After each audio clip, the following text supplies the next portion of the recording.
नमस्कार, आप देख रहे हैं पेप्टेक टाइम मध्य प्रदेश समाचार। मैं हूं शिवेंद्र शुक्ला। भारत और पाकिस्तान के बीच लगातार घमासान जारी है। इस बीच विदेश मंत्रालय ने शुक्रवार की शाम को पाकिस्तान के साथ तनाव पर लगातार तीसरे दिन प्रेस कॉन्फ्रेंस की। इसमें विदेश सचिव विक्रम मिस्री के साथ कर्नल सोफिया कुरैशी और विंग कमांडर व्योमिका सिंह भी मौजूद रहीं। इससे पहले 7 और 8 मई को भी सरकार की तरफ से ऑपरेशन सिंदूर की जानकारी दी गई थी। सबसे पहले हम आपको बताएं कि प्रेस कॉन्फ्रेंस में यह बताया गया कि 8 और 9 मई की रात को पाकिस्तान ने बठिंडा आर्मी कैंट को निशाना बनाकर हमला किया। हालांकि आर्मी ने इनके ड्रोन को पहले ही गिरा दिया था। बठिंडा कैंट एशिया की सबसे बड़ी सैनिक छावनी मानी जाती है, इसलिए यहां पर सुरक्षा व्यवस्था बहुत पुख्ता है। आगे बताया गया कि शुक्रवार सुबह 5 बजे पाकिस्तान की तरफ से अमृतसर में ड्रोन से अटैक किया गया। हालांकि भारतीय सेना के एयर डिफेंस सिस्टम S-400 ने खासा इलाके में 2 ड्रोन नष्ट कर डाले। इनमें एक छोटा और दूसरा बड़ा ड्रोन था। पठानकोट में देर रात हमले के बाद एयरबेस के पास पुलिस ने शुक्रवार की सुबह सर्च ऑपरेशन चलाया। इस दौरान नदी के किनारे बम भी मिला, जिसके बाद सेना ने वो पूरा इलाका खाली करा दिया। इसके साथ गांव करौली के पास ड्रोन मिला। सेना ने इसे भी अपने कब्जे में ले लिया। यहां सुबह 4:30 बजे भी 3 से 4 धमाकों की आवाजें सुनाई दी थीं। गुरुवार की रात हुए हमले के बाद बठिंडा में बीड़ तालाब और नथाना ब्लॉक के गांव तुंगवाली में खेतों में पाकिस्तानी रॉकेट के टुकड़े गिरे मिले। यहां रात को धमाके हुए थे। तुंगवाली में धमाके से एक घर की खिड़कियां और दरवाजे के शीशे टूट गए थे। आर्मी की टीम मौके पर पहुंचकर इस मामले की पूरी जांच कर रही है। होशियारपुर के कमाही देवी में भी रॉकेट गिरा मिला है। उच्ची बस्ती में रात 8 बजे धमाके सुने गए थे। यहाँ आर्मी का कैंप है। वहीं पंजाब के सीएम भगवंत मान ने भी ऐलान किया है कि प्रदेश में बॉर्डर से लगते हुए इलाकों में 9 एंटी ड्रोन सिस्टम लगाए जाएंगे। इसके बाद जो प्रेस कॉन्फ्रेंस में बताया गया कि फरीदकोट में करीब 13 घंटे इंटरनेट बंद किया गया। अफवाहें फैलने से रोकने को लेकर रात 12 बजे से यह आदेश लागू किया गया था और दोपहर 12:45 पर इंटरनेट सेवा बहाल कर दी गई। पंजाब में हालात देखकर सरकार ने सभी IAS अफसरों की छुट्टियां रद्द कर दी हैं। उनके हेडक्वार्टर छोड़ने पर भी रोक लगा दी गई है।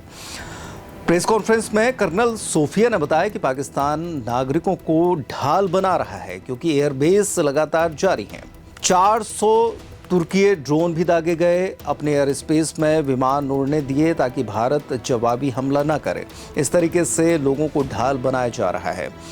8 और 9 मई की मध्यरात्रि को पाकिस्तानी सेना ने सैन्य बुनियादी ढांचे को निशाना बनाने के इरादे से कई बार हमला किया। अंतर्राष्ट्रीय सीमा पर 36 स्थानों पर घुसपैठ का प्रयास भी किया गया। करीब 300 से 400 ड्रोन का इस्तेमाल पाकिस्तान ने इस दौरान किया था। इसके अलावा पाकिस्तान ने LOC पर भी भारी फायरिंग की, जिसमें कुछ जवान घायल हुए हैं। 7 मई 2025 को रात 8:30 बजे मिसाइल और ड्रोन हमला किया गया और इस दौरान अपना एयर स्पेस भी बंद नहीं किया गया। यानी कि नागरिकों का इस्तेमाल ढाल के लिए किया जा रहा है। पंजाब सेक्टर में हाई एयर डिफेंस अलर्ट के दौरान हमारा एयर स्पेस नागरिक उड़ानों के लिए बंद है, लेकिन पाकिस्तान के इलाके में नागरिक उड़ानें चल रही थी।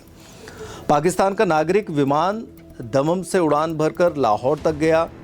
भारतीय वायुसेना ने अपनी प्रतिक्रिया में संयम दिखाया और अंतर्राष्ट्रीय नागरिक विमान सेवा की सुरक्षा तय की। पाकिस्तान की UAV ने बठिंडा आर्मी स्टेशन टारगेट करने की कोशिश की थी, हालांकि उसे गिरा दिया गया था। विदेश सचिव विक्रम मिस्री ने बताया कि कल रात की पाकिस्तानी सेना की कायरतापूर्ण गतिविधियों से आपको अवगत करा दिया गया है और ये उकसाने वाली कार्रवाई थी।